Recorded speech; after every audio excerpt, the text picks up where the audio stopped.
મુજબ શરૂઆતમાં 91 દિવસની, ત્યાર પછી 182, 364 દિવસ એમ જુદા જુદા દિવસ મુજબ સર્ટિફિકેટ ટ્રેઝરી બિલ સરકારે બહાર પાડ્યા હતા. રિઝર્વ બેંક તેનો કંટ્રોલ કરે છે. તો આ રીતે એ ટૂંકા ગાળા નાણાં માટે સરકારને ખૂબ જ આશીર્વાદરૂપ છે. એટલે આ રીતે સર્ટિફિકેટ ટ્રેઝરી બિલ સરકાર માટે અને કોમર્શિયલ પેપર કંપનીઓ માટે અને સર્ટિફિકેટ ડિપોઝિટ બેન્કો માટે ટૂંકા ગાળાની નાણાંની જરૂરિયાત સંતોષી શકે છે અને પોતે આવી રીતે સર્ટિફિકેટ બહાર પાડે નાણાં પ્રાપ્ત કરી શકીએ. અને સામે પક્ષ પણ એ કોમર્શિયલ પેપર હોય, ટ્રેઝરી બિલ હોય કે સર્ટિફિકેટ ડિપોઝિટ હોય, સામે રોકાણકારને પણ એમાં સલામતી છે, પારદર્શકતા છે અને પોતે પૂરતું ટૂંકા ગાળા માટે સારું એવું વ્યાજ પણ પ્રાપ્ત કરી શકે છે. જેમ આપણે આગળ જોઈ ગયા કે કોમર્શિયલ પેપરના ઘણા બધા ફાયદા પણ છે, એ રીતે ટ્રેઝરી બિલના પણ ફાયદા છે કે ટ્રેઝરી બિલ સરકાર માટે નાણાં પ્રાપ્ત થાય અને સામે પક્ષે રોકાણકારને પણ પારદર્શિતા અને કે એ પ્રવાહિતા પ્રાપ્ત કરે છે, વ્યાજ પ્રાપ્ત કરે છે. અને સર્ટિફિકેટ ડિપોઝિટ એ કંપનીઓ માટે કે જેમાં કંપનીઓ પોતે બહાર પાડે સર્ટિફિકેટ ડિપોઝિટ અને તેમાં રોકાણકાર પણ રોકાણ કરીને વ્યાજની આવક પ્રાપ્ત કરી શકે છે. તો આ ત્રણેય ટૂંકા ગાળા નાણાં માટે પ્રાપ્ત કરવા માટે ખૂબ જ નાણાં બજારનું મહત્ત્વના સાધન છે.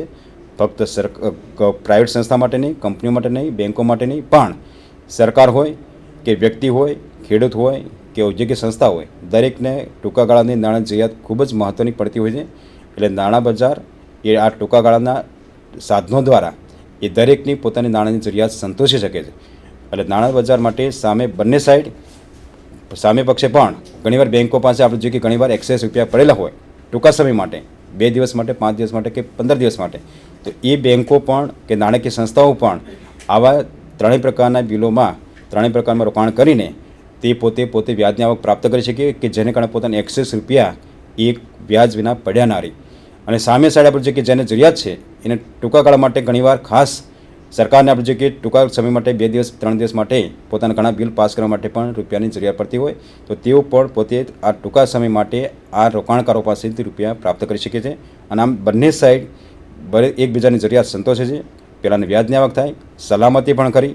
આ ત્રણ સાધનો ખૂબ જ પારદર્શક છે, પ્રવાહિત છે અને ખૂબ જ સલામત છે. અને વ્યાજની આવક પણ સામે સારી એવી પ્રાપ્ત થાય છે ટૂંકા સમય માટે. અને ઘણા બધા વિકલ્પ છે. જો કદાચ પોતે આ સાધનમાં રોકાણ કરવા માંગતા ન હોય તો બજારમાં વેચીને તે પોતે રોકડા પ્રાપ્ત કરી શકે છે.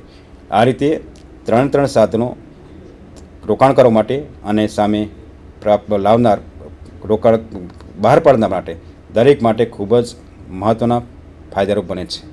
તો આ રીતે નાણાં બજારમાં એ સિવાય કોલ મની પણ છે કે જે પણ 1-2 દિવસ માટે ટૂંકા ગાળા માટે રૂપિયા પ્રાપ્ત કરવા માટે ઘણી બધી બેન્કો એકબીજાને મદદ કરતી હોય કે જેની પાસે 100 રૂપિયા પડેલા હોય તે બીજાને પણ રૂપિયા આપીને પોતાની કોલ મની દ્વારા પણ ટૂંકા ગાળાની નાણાંની જરૂરિયાત સંતોષી શકે છે.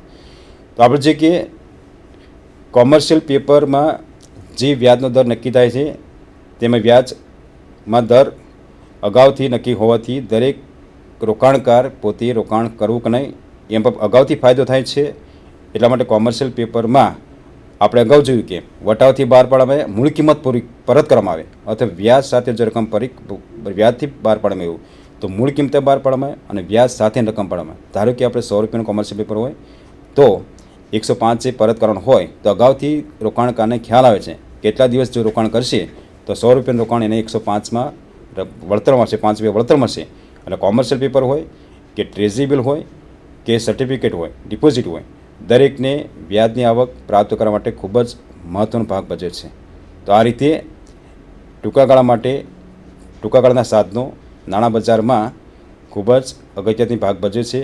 અને એને કારણે દરેક પક્ષકારે બંને સાઈડ નાણાં બજાર એ આ સાધનો દ્વારા ટૂંકા ગાળાના નાણાં એ કંપની હોય, બેંક હોય કે સરકાર હોય, દરેકની નાણાંની જરૂરિયાત સંતોષી શકે છે. તો આપણે જોઈએ કે સર્ટિફિકેટ ડિપોઝિટ જે બેન્કો બહાર પાડે છે તો સર્ટિફિકેટ ડિપોઝિટમાં કોઈ પણ એનઆરઆઈ પણ રોકાણ કરી શકે છે પ્રાથમિક બજારમાં, પણ ગૌણ બજારમાં એનઆરઆઈ રોકાણ કરી શકતા નથી.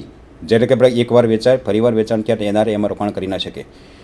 તો એ ફક્ત દેશ વિદેશમાં પણ દરેક દસ્તાવેજ ખરીદનાર હોય છે, એ નાણાકીય બજાર હોય કે મૂડી બજાર હોય.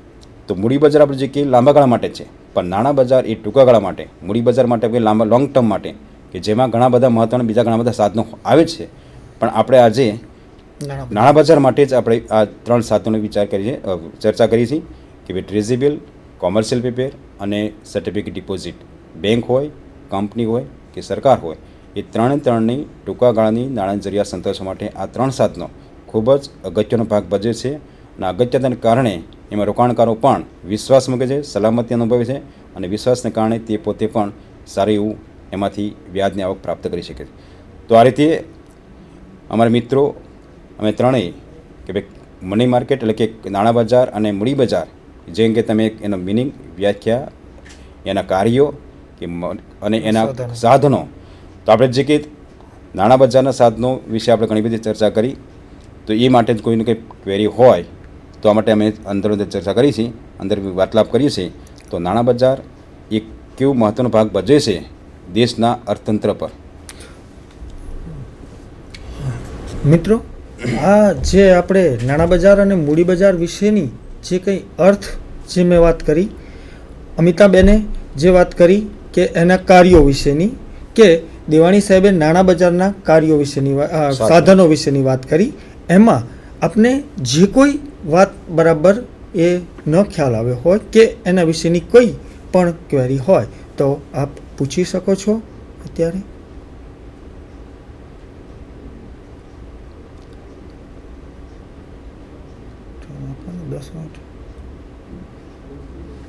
નાણાં બજાર એ કાર્યશીલ મૂડી માટે ખૂબ જ મહત્વનો અગત્યનો ભાગ ભજવે છે કે પ્રવાહિતા ટૂંકા ગાળા માટેની, કે ભાઈ આપણે કે અને ટૂંકા ગાળા માટે ખૂબ જ નાણાં ઘણીવાર કંપની હોય કે બેંકો હોય કે સરકાર હોય, એને ખૂબ જ મહત્વનો ભાગ ભજવે છે ટૂંકા ગાળા માટે. અને ટૂંકા ગાળા માટે જ નાણાંની જરૂરિયાત ઘણીવાર ઊભી થતી હોય કે જે પ્રવાહી સ્થિતિ પૂરી પાડે છે. તો આ રીતે આ સાધનો ટૂંકા ગાળા માટે હતા કે આપણે ટૂંકા ગાળા માટે કે 15 દિવસથી માટે ને 1 વર્ષ સુધીના આ સાધનો હતા. કોઈ 3 મહિના હતા, 3 મહિનાથી 12 મહિના હોય, 15 દિવસથી 12 મહિના હોય.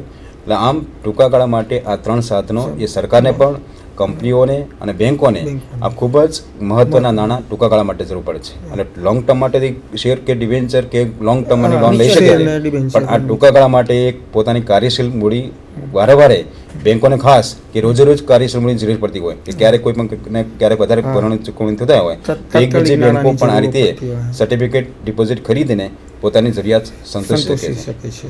અને સરકારને પણ ટ્રેઝરી બિલ સરકારનું હોતું છે, એમાં ફક્ત સરકાર જ બહાર પાડે છે. એમાં રિઝર્વ બેંકની કામગીરી મહત્વનો ભાગ ભજવે છે કે ભાઈ સરકાર બહાર પાડે, સરકાર વતી રિઝર્વ બેંક બહાર પાડે છે ટ્રેઝરી બિલ. ટ્રેઝરી બિલની ટાઈમ લિમિટ 91 દિવસ હોય, 91 દિવસથી 364 દિવસનો હોય છે. એટલે 91 દિવસ મિનિમમ, અને એ 182 દિવસના પણ હોય છે, 364 દિવસના હોય છે. અને છેલ્લે સરકારે 14 દિવસ માટે પણ ટ્રેઝરી બિલ બહાર પાડે છે. અને સાપ્તાહિક ધોરણે વેચાણ થાય છે, દર સપ્તાહે વેચાણ થાય હરાજી દ્વારા. હરાજીમાં દરેક વિગત આપવામાં આવે.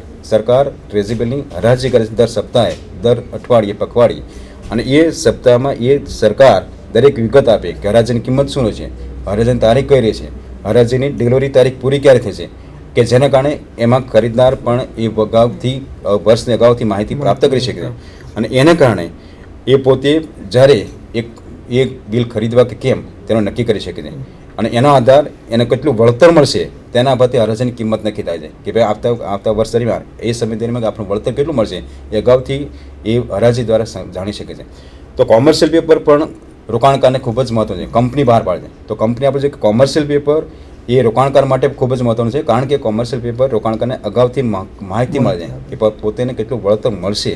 કારણ કે કોમર્શિયલ પેપરના વટાવથી બહાર પાડવામાં આવે. વટાવ એટલે ધારો કે આપણે 100 રૂપિયાનું કોમર્શિયલ પેપર હોય તો 95 રૂપિયા બહાર પાડવામાં આવે, અને 6 મહિના પછી એને 95ના 100 રૂપિયા મૂળ કિંમત પરત કરવામાં આવે. કે ભાઈ ક્યારે 100 રૂપિયાનું પે હોય તો કે લેવામાં આવે 95 રૂપિયા અને પરત કરી જોઈએ તે 100 રૂપિયા પર. અને જો વ્યાજ સાથે પરત બહાર પાડવામાં આવે તો 105 બહાર પાડવામાં આવે. અત્યારે લેવામાં આવે 100 રૂપિયા અને પરત થાય 105. આમ કોમર્શિયલ પેપર એ કંપનીઓ માટે ખૂબ જ અગત્યનો ભાગ ભજવે છે. ટ્રેઝરી બિલ સરકાર માટે મહત્વનું, અને સર્ટિફિકેટ ડિપોઝિટ બેંકો માટે કે બેંક એ સર્ટિફિકેટ ડિપોઝિટ બહાર પડે. આમ દરેકને એ કંપની હોય, સરકાર હોય કે બેંક હોય, દરેકને ટૂંકા ગાળા માટે નાણાંની જરૂરિયાત છે. લોંગ ટર્મ માટે તો બિલ એને નાણાં મળે જ, કારણ કે ઇક્વિટી શેર બહાર પડે લોંગ ટર્મ છે કે એને જ્યારે વારે આ પ્રોસિજર કરવામાં આવતી હતી કે ડિબેન્ચર તો ડિબેન્ચર 10 વર્ષ 15 વર્ષથી હોય, બેંક લોન પણ લોંગ ટર્મ હોય, અહીંયા ઔદ્યોગિક લોન પણ લોંગ ટર્મની હોય. પણ આ જે ટૂંકા ગાળા જે મહત્વનો ટાઈમિંગ જરૂરિયાત કાચો માલ ખરીદવો છે કે બેંકોને રોજ રોજ ચૂકવણું કરવું હોય, હાજી કંપનીને કાચો માલ ખરીદવો હોય, પગાર ચૂકવવો હોય કે લાઇટ બિલ પર આ રોજે રોજના ખર્ચ કરવા પડે. તો આ રીતે કંપની હોય, સરકાર હોય કે બેંકો હોય, સરકારને આપણે જે કે વારે ચૂકવણું કરવું પડે કે રોજ ચૂકવણી કરવું હોય, અઠવાડિયે ચૂકવણી કરે, તો એટલે ટ્રેઝરી બિલ દ્વારા પોતાની નાણાંની જરૂરિયાત સંતોષી શકે છે. એટલે કંપની અને સરકાર કે બેંક એ પોતાના નાણાં બજારમાં આ ટૂંકા ગાળાના સાધનો ખૂબ જ મહત્વનો ફાયદો એને માટે ખૂબ જ મહત્વના સાધનો સાધનો બની છે. રહે છે. બરાબર. કારણ કે એ એક વર્ષની મુદતની મોટામાં વધુ એક વર્ષની મુદત હોય ને, હા. એટલે 15 દિવસના બહાર પડે, 6 મહિનાના બહાર પડે કે એક વર્ષની મુદતના બહાર પડે. આમ દિવાણી સાહેબે ટ્રેઝરી બિલ વિશે આપને તમને જણાવ્યું. હું આમાં એક વાત કહેવા માંગીશ કે ટ્રેઝરી બિલ સરકાર સિવાય ઇન્ડિવિજ્યુઅલી રોકાણકારો બી ટ્રેઝરી બિલમાં રોકાણ કરી શકે છે. તેનાથી શું થાય છે કે ભાવ વધારો અને ફુગાવા ઉપર પૂરતા પ્રમાણમાં અંકુશ રાખી શકાય છે. બરાબર. ટ્રેઝરી બિલનો મુખ્યત્વે ઉપયોગ જ એ છે કે દેશમાં જે ખાધ પડી હોય અથવા દેશમાં ફુગાવાનો કંટ્રોલ અથવા ભાવ વધારા ઉપર આ ત્રણેય વસ્તુઓ ઉપર જો એકબીજા બેલેન્સ એકબીજા ઉપર બેલેન્સ રાખવું હોય તો ટ્રેઝરી બિલ જો ખૂબ જ ટ્રેઝરી બિલનો ઉપયોગ વ્યવસ્થિત રીતે કરવામાં આવે ખૂબ જ તો ભાવ વધારા ઉપર અંકુશ રાખી શકાય, ફુગાવા ઉપર નિયંત્રણ લાવી શકાય તથા દેશની ખાદ્ય યોગ્ય સમય પર દૂર કરી શકાય. એટલે આમ દેશમાં જો નાણાં બજાર અને મૂડી બજાર યોગ્ય રીતે કામ કરે તો દેશનો આર્થિક વિકાસ વૃદ્ધિનો દર અને દેશ આર્થિક પ્રગતિના પંથે જરૂર જઈ શકે. અર્થતંત્ર વિકસિત બને હા, અને દેશનો વિકાસ પણ થાય. અને આ માટે દેશમાં આઈડીબીઆઈ બેંકો, UTI, mutual fund, mutual fund, ICICI bank ખૂબ જ ડિબેન્ચર, ખૂબ જ મહત્વની કામગીરી લાંબા બજાવે ગાળાના છે. મૂડી રોકાણ માટે આ બધી વ્યવસ્થા શેર અને દેશમાં કરવામાં આવેલી જ છે. કરવું ચાલે. નમસ્તે મિત્રો.